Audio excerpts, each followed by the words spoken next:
Melalui relawan PKB, bantuan alat pelindung diri ini disalurkan di beberapa puskesmas di Kabupaten Bogor bagian utara, yang diantaranya Puskesmas Ciseeng, Puskesmas Parung, Puskesmas Parung Panjang, dan Puskesmas Tenjo. Alat pelindung diri ini dilengkapi dengan beberapa item seperti masker, pelindung mata, sarung tangan, dan baju khusus. Alat pelindung diri sebanyak 200 buah ini merupakan bantuan dari anggota DPR RI yang ditujukan bagi para tim medis yang bertugas di puskesmas-puskesmas yang ada di wilayah Kecamatan Parung Panjang, dengan harapan agar alat pelindung ini bisa melindungi para tim medis dari terpapar COVID-19 saat menjalankan tugasnya.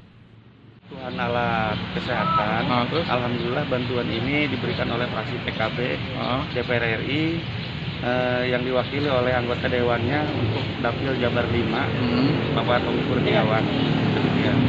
Berupa masker, hand sanitizer, disinfektan, beserta alat kelengkapan diri untuk para tim dokter dan lain-lainnya, sehingga ini bisa digunakan oleh staf Puskesmas Parung Panjang kegiatan pelayanan puskesmas.